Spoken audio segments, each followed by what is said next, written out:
Bonjour, mesdames et messieurs. Et on repart à zéro parce que Facebook nous donne un tout petit peu de misère. Donc, je m'excuse pour ce contretemps. Vous êtes avec nous, Scarlett James Report, en direct, live, avec notre invitée spéciale, Lady Joséphine. Bonjour, Lady Joséphine. Bonjour. Un plaisir de vous avoir parmi nous. It's good. Lady Joséphine, qui est un headliner à Montréal, très connu, et qui nous joint aussi le jeudi soir du Festival Burlesque de Montréal, qui a lieu le 13, 14, 15 octobre 2016 au Club Soda. Et vous pouvez vous procurer les billets au montréalburlesquefestival.ca ou clubsoda.ca. Right there. Et vous avez aussi toutes les informations sur toutes les activités de la fin de semaine. On a beaucoup de choses prévues, mais avant d'aller plus loin et de vous en dire davantage, on va vous montrer un petit vidéoclip d'un des numéros fantastiques que Lady Joséphine a fait pour nous l'année dernière. Ce ne sera pas le même numéro cette année, mais on va vous envoyer un petit teaser. Maestro?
Et voilà, ladies and gentlemen, on s'arrête juste à temps. Such a tease. Mais c'est l'idée, ma chérie. On va pas donner avant qu'ils viennent nous voir au festival parce que c'est bien plus le fun en vrai qu'en vidéo. Donc, la preuve, c'est que je l'ai en personne avec moi, en chair et en os, mes amis.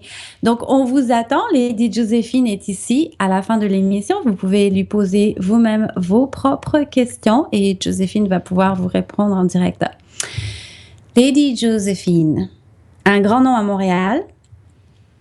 Vous avez commencé une école du burlesque. Qu'est-ce qui vous a décidé à, justement, partir une école du burlesque à Montréal?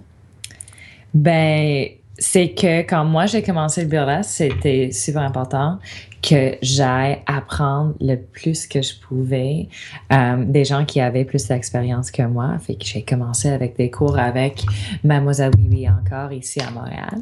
Puis après ça, j'ai parti faire des festivals autour de l'Amérique du Nord pour justement suivre des cours avec mes idoles.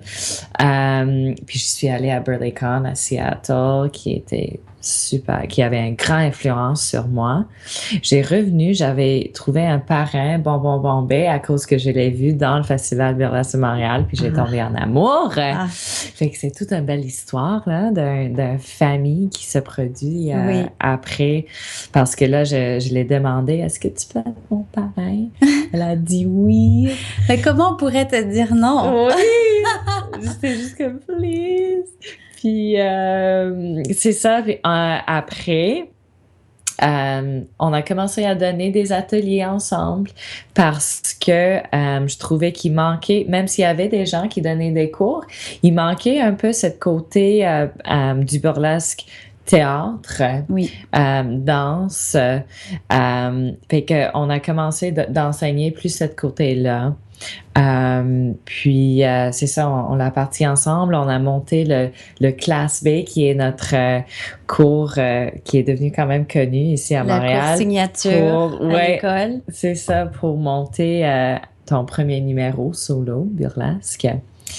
puis ça se termine en spectacle. Fait que on a trouvé une belle façon de donner des gens qui ont déjà un petit peu d'expérience assez pour leur amener sur la scène. Est-ce que la clientèle qui vient à ton école qui s'appelle Arabesque Burlesque, donc vous pouvez facilement me trouver sur l'internet, c'est arabesqueburlesque.com. I'm so good. Et donc, est-ce que ce sont des gens qui ont nécessairement besoin d'expérience pour venir suivre les cours avec vous et vos professeurs? Non, absolument pas. Là, après des années, on a 5 professeurs avec tous des backgrounds différents qui vont offrir des cours différents, que ça soit dans la danse, dans l'entraînement, personnage, beauté, genre maquillage et cheveux. Puis, hey! Oui, voilà, exactement. Cool. Arabesque Burlesque. J'ai aussi fait notre site web. Je suis vraiment fière de ça. Oui, il est très beau. Félicitations. Beau travail. On applaudit, messieurs, dames. Puis voilà Scarlett James qui enseigne. Ah oui! Parce que moi aussi, je donne des ateliers des fois. Ah ben oui, j'avais même pas vu cette photo. Voilà. Super! Alors, comme on a toute une diversité de cours, on a toute une diversité d'étudiants. C'est des gens qui arrivent peut-être avec beaucoup d'expérience déjà dans le cirque. Ça, c'est nos gradués de classe B avec leur performance au fin de la session.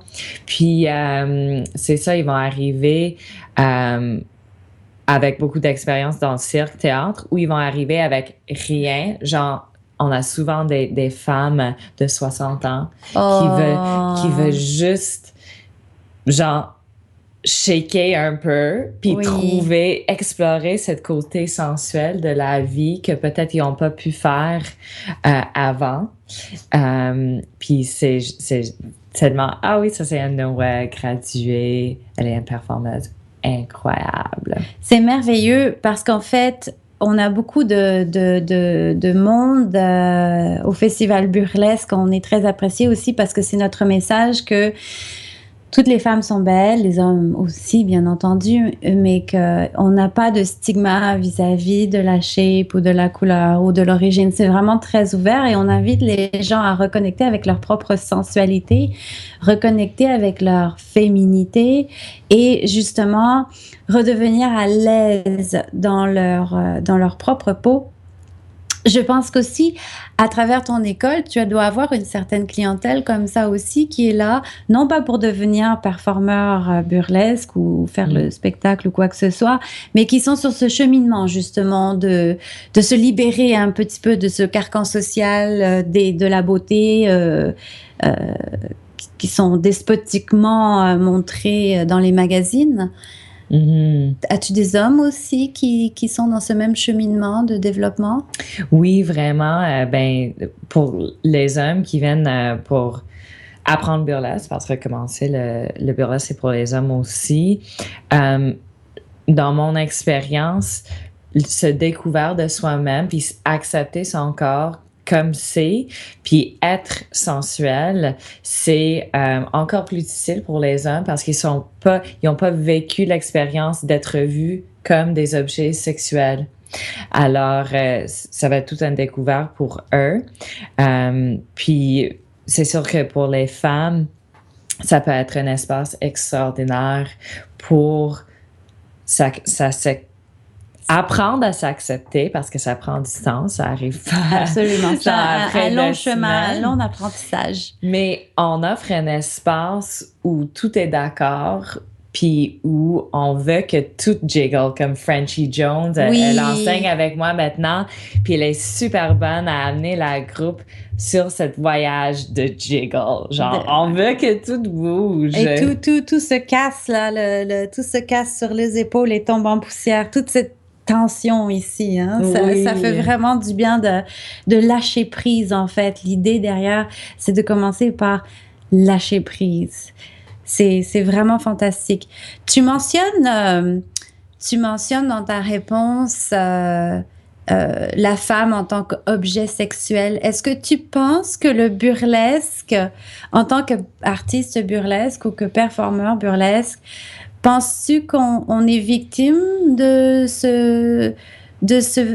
justement d'être vus comme des objets sexuels, d'après toi? Oui. Oui. Moi, je suis là. Non, certainement pas. Ben, on a tous un but différent. Ben, c'est ça que j'adore dans le burlesque, c'est que il y a tellement une grande variété. Puis, oui, moi, je dirais, puisque je suis pas sur scène en train de m'exprimer avec la voix, je suis pas là en train de essayer de te faire connaître qui je suis comme personne. Oui, je suis là pour que tu me vois comme un objet, parce que je présente mon corps, hein. Puis je présente aussi mon vision, mon imagination. Oui. Right? Mais je pense que c'est évident que les gens dans le public vont me voir comme un objet, puis je veux qu'ils me voient comme un objet dans le contexte que moi j'ai créé. Right? Donc, alors on s'entend. C'est une femme objet sexuel, mais c'est quand même cette femme-là qui met les paramètres bien délimités, bien réfléchis et bien démontrés. Donc, c'est quand même elle qui est en charge. Exact. C'est quand même elle le boss. Donc, c'est elle qui décide. C'est son choix. C'est pas... OK, on est d'accord. On est d'accord. Mais oui, on est d'accord. À ce moment-là. Oui. Parce que je partage son opinion. Oui, puis je pense que ça peut être positif d'être un objet sexuel, parce que j'ai commencé dans le burlesque parce que je voulais célébrer cette partie de la vie comme quelque chose de positif, que la sensualité, que les femmes soient fières de ça, c'est quelque chose de positif. Absolument. Fait que dire que c'est négatif d'être un objet sexuel, ben non, je pense que ça peut être super positif si c'est la femme qui est en charge. Absolument. Donc, petite nuance ici, faire attention que c'est ça. Il faut vraiment que cette façon de penser soit expliquée pour qu'elle soit claire pour les gens qui ne sont pas forcément exposés à ce genre d'expérience et qui viennent voir le burlesque pour la première fois ou qui tentent de venir voir le burlesque pour la première fois. Donc, dans ce cas-ci, on rend à la femme son pouvoir de femme. Donc, à ce moment-là, effectivement, ma chère Joséphine, nous sommes sur la même page. Je suis enchantée. Mesdames et messieurs, pour les gens qui viennent juste de se joindre à nous, Lady Joséphine, figure de grande notoriété à Montréal, performe au Festival Burlesque de Montréal qui aura lieu au Club Soda le 13, 14 et 15 octobre. Vous avez en bas le petit ticker pour vous informer pour l'achat de billets, qu'on insiste fortement parce que ça s'en va comme des petits pains chauds. Et les informations sur tous les artistes et toutes les activités qui auront lieu pendant la fin de semaine. Joséphine, on est très théâtral avec toi. Tu nous emmènes vraiment dans un voyage vraiment unique et qui t'est vraiment particulier à toi-même. Dis-moi, où trouves-tu ton inspiration? Est-ce que ce sont les idoles du passé qui t'inspirent? Est-ce que c'est la musique? Qu'est-ce qui te fait vibrer en fait? Wow! Ben à chaque fois, ça va être super différent, le processus, parce que chacun de mes numéros va avoir un personnage vraiment différent.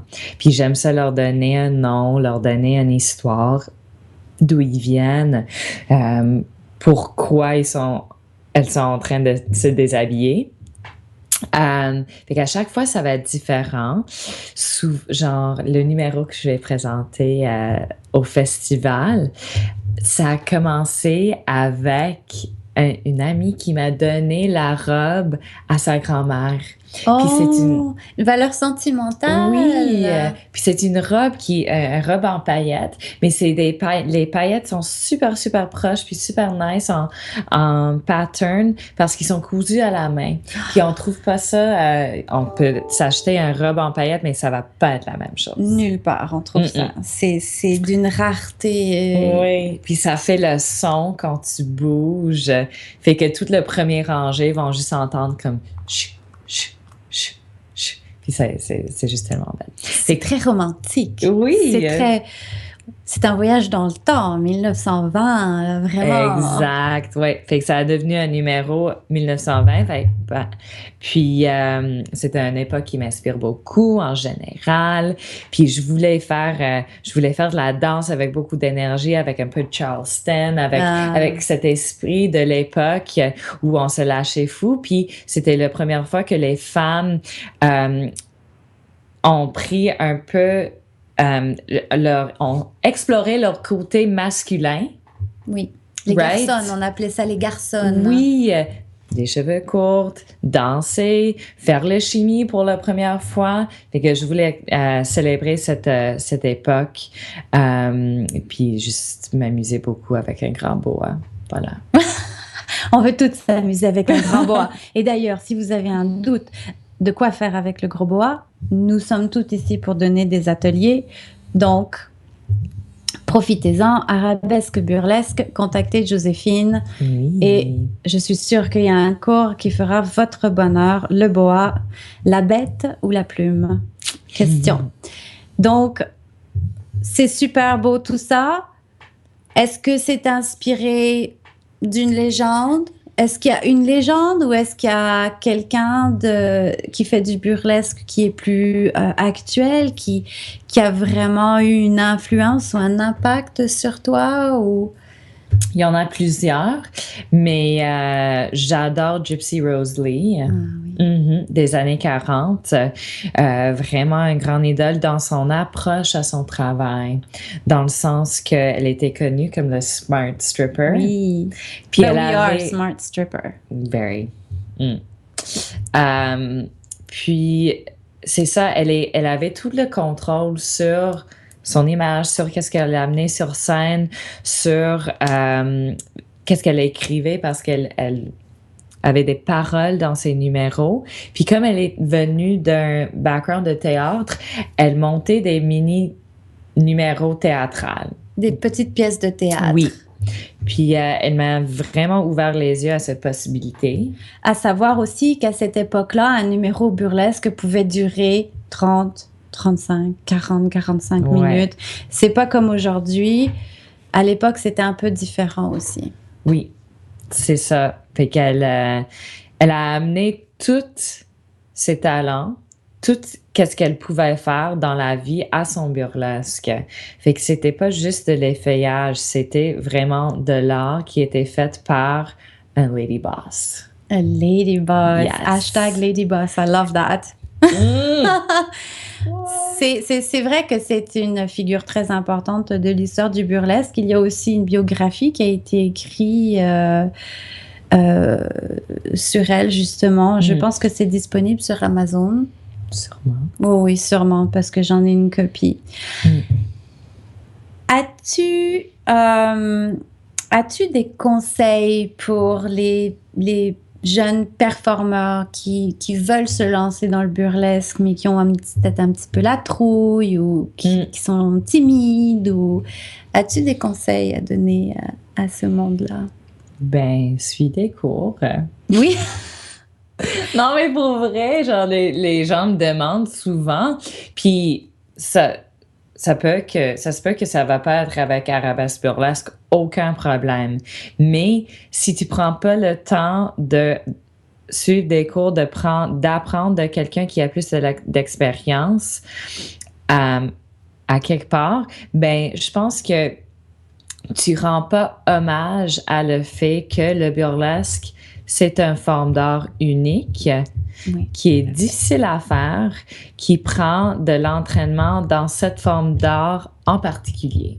Genre, même si tu es déjà une danseuse ou tu es déjà une performeuse d'un autre genre, le burlesque, c'est autre chose. C'est de l'effeuillage théâtral, puis il faut s'entraîner là-dedans. Fait que si tu as vraiment un grand respect pour le forme d'art, puis pour les gens que tu vois sur scène, ben tu vas prendre le temps d'apprendre avant d'embarquer sur scène. Puis comme ça, si on fait ça, si on a cette approche-là, ben là, le burlesque devient aussi respecté, puis aussi connu que l'opéra, le ballet, des autres formes de danse, des autres... C'est ça. Je suis entièrement d'accord. Moi, ce que j'aimerais ajouter à ça pour appuyer ce que tu dis, c'est que j'ai rencontré dans mes voyages des jeunes qui faisaient juste commencer à faire du burlesque et qui s'annoncent comme artistes burlesques, mais qui n'ont pas pensé un instant à faire de la recherche sur l'histoire du burlesque. Et de me dire, ah oui, c'est super, ça me fait penser à Dirty Martini. Et de ces jeunes femmes se retourner puis de me demander, mais c'est qui Dirty Martini? Ouais. Et de là, j'étais insultée et atterrée. Dirty Martini, pour les gens qui ne sont pas dans l'univers du burlesque, est une des figures les plus importantes car c'est avec elle et son équipe qui ont commencé à cette époque-là, aux environs des années vraiment très fin 90, début 2000, à vraiment faire le revival du burlesque. Donc, ça a commencé à Las Vegas où il y avait un rendez-vous annuel et toutes les anciennes strippers et les gens qui sont tombés en amour avec le burlesque ont recommencé à faire naître le burlesque. Donc, c'est vraiment une des figures qu'il faut absolument pas oublier. Ensuite, à qui tu penserais d'autre? Jo Weldon? Ah, absolument, Jo Weldon. Ben, toute l'équipe qu'il y avait à New York dans cette époque avec Dirty Martini, genre Julie Atlas-Muse, Tigger, Catherine Delish, avec Dita Von Teese aussi. Eux, c'était genre de l'autre côté du pays, mais tout se passait en même temps. Puis, c'est ça, c'est des gens world famous Bob, dans la même époque. C'est ça. C'est des gens qu'il faut connaître leur travail parce que c'est eux qui ont fait en sorte que nous, on peut faire ça aujourd'hui. Exactement. Puis après ça, il faut aussi connaître l'histoire du burlesque avant que ça soit mort. Genre, de les années 20, 30, 40, 50. Je dirais même avant ça, ça a commencé... Oui, ça a commencé avant. En Angleterre, le Moulin Rouge, qui n'était pas tout à fait un petit peu comme on le connaît aujourd'hui, les feuillages et qu'on fait aujourd'hui, c'est plus américanisé, là, pour parler québécois avec le « la » à la fin. Mais oui, effectivement, c'est vraiment important que ces jeunes demoiselles et ces jeunes hommes se renseignent justement sur d'où on vient, pourquoi cet art existe. J'adore enseigner l'histoire puis partager ça. Puis c'est jamais quelque chose ennuyant. Non, je trouve que les étudiants adorent faire leur devoir, right? Parce que Absolument. C'est d'écouter des vidéos des femmes qui s'expriment ou des hommes qui s'expriment dans une façon artistique et sensuelle. Absolument. Le burlesque, quand on commence à se pencher sur le sujet, j'ai même écrit un livre, L'art et le jeu de la séduction, avec un historien qui est un colonel dans l'armée canadienne, donc quelqu'un qui est extrêmement sérieux. Donc, quand je lui ai présenté l'idée, il fait « Oh, le burlesque, c'est tellement une idée éloignée de lui, de se lancer là-dedans. C'est un directeur d'école, un professeur d'histoire depuis 20 ans, c'est quelqu'un très sérieux. » Et non, il a ouvert la petite boîte de ce qu'est le burlesque. Et mon Dieu, c'était comme une boîte de Pandore. C'est une histoire sans fond. Il y a tellement à découvrir qu'on vient vraiment voir les dessous de l'époque, de chacune des villes. Il y a tellement d'histoires que c'est l'histoire en dessous de l'histoire. Ouais. C'est vraiment fascinant, les speakeasy, les petites portes secrètes. Alors, c'est vraiment... je vous invite à en faire rechercher davantage. Et si vous avez des questions, n'hésitez pas. Lady Joséphine est parmi nous pour répondre à vos questions en direct. Et Lady Joséphine, qui est parmi nous, est là car elle fait partie du Festival Burlesque de Montréal qui a lieu le 13, 14 et 15 octobre au Club Soda et où vous pouvez vous procurer des billets, allez-vous me dire, au www.montrealburlesquefestival.ca et aussi au clubsoda.ca. Donc, vous avez des informations en bas de l'écran, juste là. J'ai une petite publicité à faire pour une compagnie qui m'a approchée récemment, qui va être présente pendant le Festival Burlesque de Montréal, qui est une compagnie de vernis à ongles qui m'a envoyé quelques samples ici. Inc., compagnie fantastique pour la raison numéro 1, c'est du vernis à ongles vegan. Je ne sais pas trop comment dire ça en français. Végétalienne. Donc, vraiment à 100% végétalienne et dont les 5 produits les plus toxiques n'y apparaissent pas. Donc, ce qui est intéressant aussi de ce fameux produit, premièrement, on a pris notre chère beauté ici présente pour faire un test et la couleur avec une seule couche est vraiment fantastique. Lady Joséphine porte Scarlet Ambition. On vous le fait pas dire. Donc, une très belle qualité de produit. Je suis très impressionnée. On adore ça. Le truc qui est encore plus sympa, c'est que quand vous allez sur son site internet, vous avez 2 sections. Vous pouvez soit aller sur Shop, faire du magasinage sur les produits et les couleurs qui existent déjà, ou vous pouvez aller du côté Create. Et là, vous pouvez créer votre propre couleur. Et comme c'est une compagnie qui est basée par Internet, ça va être livré chez vous quelques jours après que vous l'aviez commandé avec votre propre nom que vous avez choisi pour votre propre couleur. Et ça devient un produit complètement unique. Exclusivement au Festival Burlesque de Montréal, vous aurez plein de choix de couleurs sur place et vous pouvez magasiner jusqu'à temps que le cœur ne puisse plus magasiner, ou le portefeuille, dirais-je. Mais les couleurs sont vraiment fantastiques. Je ne sais pas si vous voyez bien, j'ai un rouge flamboyant, un noir vraiment magnifique. J'ai vraiment hâte de le porter. Et ici, un verre magique. Moi qui ne porte pas de verre, je suis tombée amoureuse de ce verre-là et je n'ai qu'une hâte, c'est de l'essayer. Alors, je vous en dirai des nouvelles. Vous pouvez aller sur leur site internet qui s'appelle YourInc avec 2k.com. Donc, vous voyez ici la petite bouteille. Je ne sais pas si on le voit bien. Oui, voilà. Donc, www.yourinc.com et vous pouvez aller vous amuser pendant des heures et des heures, c'est promis.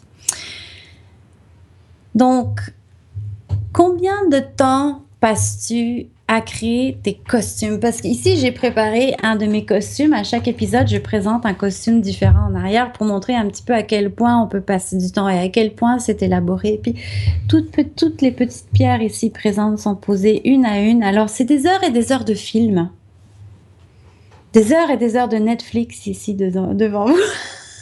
N'est-ce pas, Joséphine? Pour tes costumes, passes-tu beaucoup de temps sur tes costumes? Comment se passe ce processus pour toi? Pour moi, ça dépend. Je m'en vais vraiment morceau par morceau. Parce que je fais mes costumes. Des fois, j'aime faire ça, mais c'est pas mon parti préféré de la processus. La créativité. J'aime beaucoup le design. Oui, c'est de toi. Incroyable. C'est vraiment important, right? C'est à la base du burlesque. Mais là, dès que j'ai mon idée, je vais trouver des moyens pour faire en sorte que ça soit en réalité. Des fois, je le fais moi-même. Des fois, ça va être un designer. Mais puisque tous les morceaux sont uniques, c'est sûr que tu peux jamais juste aller magasiner, l'acheter. Fait qu'à chaque fois, genre, ça va être, j'ai besoin d'un jupe qui s'attache à mon porte-jartel qui est, genre, géantesque. OK. Qui est-ce que je sais qui peut faire ça? J'ai une personne ici, Renée, avec qui j'ai beaucoup travaillé. J'ai le designer, Elmer, qui m'a fait une belle partie des costumes. J'ai plein de gens avec qui je travaille, puis souvent, avec les morceaux de costume, faut en faire une fois. Tu testes. OK, est-ce que mon idée, ça va marcher? Deuxième fois. Mieux, troisième fois. Mais j'ai entendu dire que c'est la même chose au Cirque du Soleil. Ah genre, oui. Ah bah oui. Ils vont faire des costumes, les artistes vont l'essayer, ils vont faire des ajustements, ils vont faire un deuxième, blablabla. Fait que c'est tout un... J'ai entendu dire qu'au Cirque du Soleil, ils avaient un scanner, grandeur humaine, et que l'artiste se mettait droit dedans le scanner, et il se faisait scanner vraiment du point de cheveux au point des orteils et qu'avec ce scanner, on avait toutes les dimensions de cette personne, vraiment comme un robot, c'est tout fait. Un scan et voilà, c'est comme on a toutes les mensurations au millimètre près. Je dis, oh my God, j'ai besoin d'une machine juste comme ça. Ouais, on a besoin de coucher avec quelqu'un qui travaille pour le Cirque du Soleil. Sorry. Il y en a. Non, non, je vais laisser faire pour cette partie-là. Je vais me contenter de mon atelier. J'ai ma petite maman qui vient m'aider, que tout le monde connaît beaucoup, ma petite maman qui est vraiment précieuse. Donc oui, c'est ça, la collaboration est vraiment importante pour toi, de travailler avec tous ces gens. C'est sûr qu'on peut pas le faire seul. Non. C'est sûr. C'est trop difficile. Il faut juste avoir... C'est trop de talent que ça prend pour être vraiment bonne à tout faire. Ce dont on a besoin pour monter un numéro vraiment incroyable. Qu'est-ce que constitue pour toi une artiste burlesque, justement, puisque tu me parles de ça? Ça prend beaucoup de talent. Quels sont ces talents dont tu parles? Wow! Numéro 1. Businesswoman numéro 1. Ben oui, ben tu peux... Il y a des gens qui trouvent d'autres gens qui sont prêts à gérer cette partie de leur vie d'artiste. Ah oui, ça serait le fun. Ouais, hein? Ah oui! Ça serait vraiment le fun. Moi, j'aime cette partie de la chose aussi. Parce que j'aime beaucoup utiliser genre le côté droit du cerveau ainsi que le côté gauche. Ça fait que ça me dérange pas.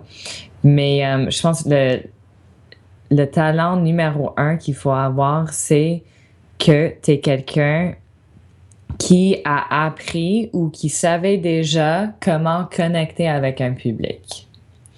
Alors, mais c'est un talent inné, ça. Je pense, d'après moi, je pense que tu nais avec ça ou tu nais sans. Je pense pas que tu ouais, peut-être il y a toujours quelque chose dans toi t'es juste quelqu'un qui veut connecter avec des gens, right? Oui. Puis, tu peux t'entraîner pour pouvoir le faire dans le contexte de la scène.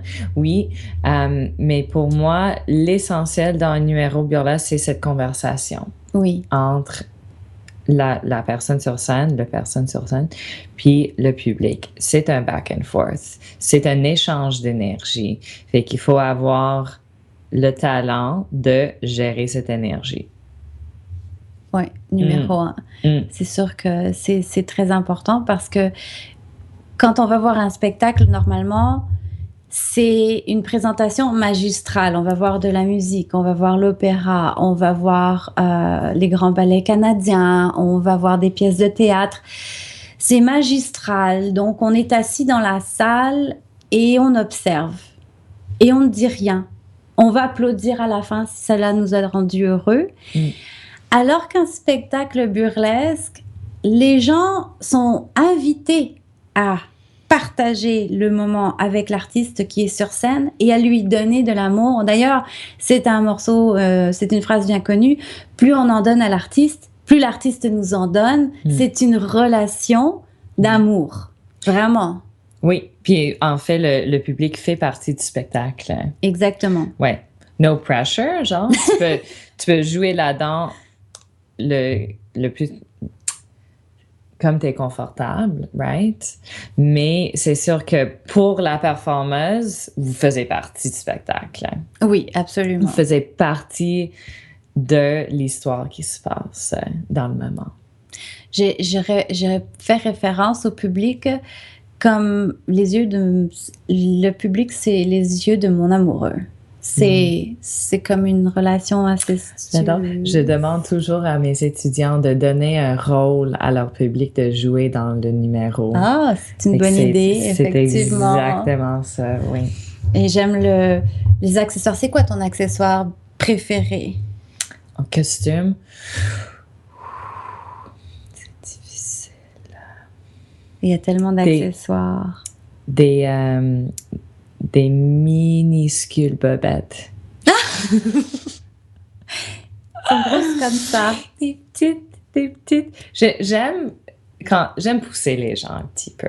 Oui, ben c'est normal. Fait que j'aime, souvent, je vais avoir genre des grands bobettes par-dessus parce que on garde Le mystère. on garde le mystère jusqu'au fin. Mais j'adore dévoiler un paire de bobettes qui était plus petit que qu'est-ce qui était attendu, right? Oui. Juste un petit peu plus petit, puis plus sparkly, puis plus belle.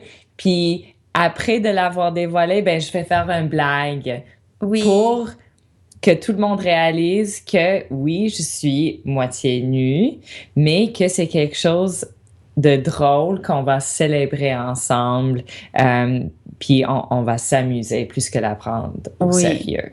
Parce que je veux souligner que je pense que tu partages cette vue-là aussi, mais mon opinion du burlesque, la nudité à la fin n'est pas importante. Et dans nos spectacles burlesques, il n'y a pas de nudité. On a toujours les pasties, on a toujours un très petit G-string, mais on est toujours couverte parce que on n'a pas besoin d'aller jusque-là, c'est pas nécessaire, c'est pas l'idée. L'idée, c'est le voyage pour s'y rendre, l'histoire pour s'y rendre.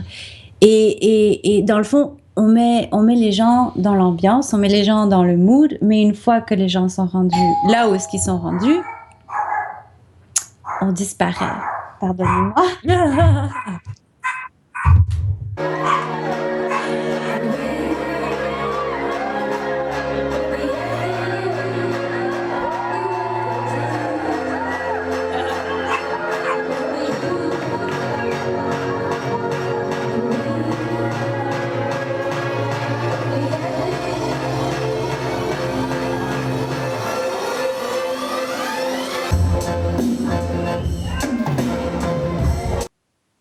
Et voilà, les petites bobettes plus petites que prévu en question. Ça, c'est mes plus grandes. C'est bien. Sont mes plus grandes, je t'avoue.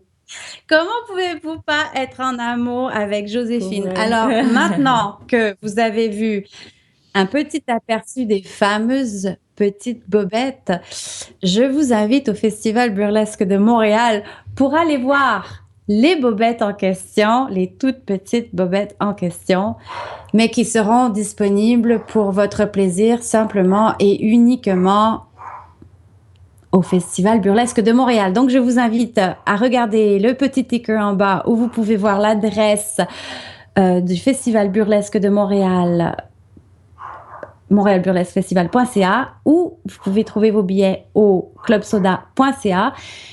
Et vous pouvez vous procurer les billets pour voir Joséphine le jeudi 13 octobre. Donc, je ne sais pas si vous avez des questions pour Joséphine. Moi, j'ai posé beaucoup de questions. Je pense que j'ai posé tellement de questions que ça va vous enlever toutes vos questions. Mais regardons voir. Donc, Maria de Montréal. Le burlesque a commencé dans quelle région du monde à l'origine? Ah! Ben, moi, je pose cette question genre 2 fois par semaine parce que je travaille au 4e mur, qui est notre bar speakeasy de Montréal, puis j'aime discuter l'histoire avec les gens. Puis, à chaque fois que je le pose, les gens me disent la France. C'est toujours la réponse qui vient en tête. Puis j'adore expliquer comment ils ont tort, right? C'est pas la vérité. Parce que qu'est-ce qu'il y avait dans la France, comme tu avais dit, le Moulin Rouge, c'était de la danse sensuelle, mais c'était pas de l'effeuillage avec une histoire comme telle. Alors, comment on... Je suis vraiment désolée. J'ai mon petit chien qui est en train de faire une crise de nerfs. Mais qu'est-ce que j'allais dire? Oui. Excusez-moi. Alors, désolée. Moi, je vais parler. Vas-y, Joséphine. OK. Vas-y, Joséphine, c'est tout à toi. On va avoir un petit moment de discussion sur l'origine. Alors, le burlesque est né dans les États-Unis. Puis c'est pour ça qu'on dit souvent que c'est le burlesque américain, parce que c'est ici que ça est devenu populaire comme forme d'art de l'effeuillage théâtral. Puis avant ça, le burlesque voulait dire juste exagérer quelque chose, rire de quelque chose. Fait que le mot burlesque est beaucoup plus vieux que le fondeur de l'effeuillage. Fait que le sens du mot a changé. Mais c'est ça, les États-Unis. Puis c'est toujours le pays où le burlesque est le plus populaire au monde. C'est le centre de notre culture burlesque.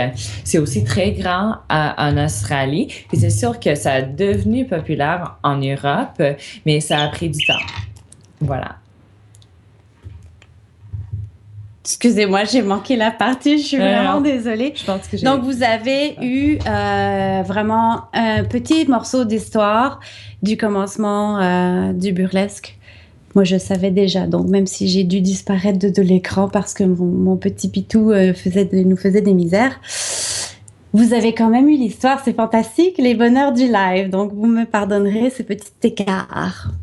Joséphine, c'est vraiment un grand plaisir de t'avoir parmi nous. Est-ce qu'il y a quelque chose que tu aimerais partager avec nos auditeurs, un message plus personnel ou une invitation plus personnelle ou... Oh my God, qu'est-ce que je veux partager autre que mes petites culottes? Un message amoureux. Mais moi, à chaque fois que je fais le festival, c'est vraiment un grand moment pour moi parce que souvent dans la salle, il y a tellement de visages familiers que c'est presque comme un rencontre de famille, The Glitter Tribe. Et que j'ai juste vraiment hâte à revivre cette expérience. J'espère que plein de mes étudiants vont venir pour être inspirés par les artistes invités de autour du monde. Vraiment, merci à toi d'amener ces artistes-là à Montréal pour nous inspirer. Puis ça va être juste une grande célébration de la créativité féminine et masculine. Oui, parce qu'on a un homme, on a deux hommes, que dis-je? Nous avons plusieurs hommes cette année sur le Festival Burlesque de Montréal. Donc, on peut représenter la jante masculine. Et oui, Russell Bruner, le voilà en chair et en os, juste pour vous, mesdames et messieurs. Wouh! Donc, le roi du burlesque, proclamé au Burlesque Hall of Fame, incontestablement, va être parmi nous un performeur extraordinaire. On aura d'autres aussi artistes de la jante masculine dont les hommes aussi bien que les femmes vont apprécier les talents. Donc, encore une fois, pour les billets et pour venir passer du temps avec nous au Festival Burlesque de Montréal, le jeudi 13 octobre, Joséphine vous séduira avec ses petits je ne sais quoi. Et le 14 et 15 octobre aussi, nous avons les spectacles. Donc, www Burlesque Festival ou clubsoda.ca pour la billetterie et avoir davantage d'informations. Et voilà, ce sera tout pour aujourd'hui. Alors, je vous embrasse de tout cœur. Merci encore énormément, Joséphine. C'était un grand plaisir. Et on se voit très bientôt. Spanx and Sparkles! Spanx and Sparkles! Mouah. Bye bye!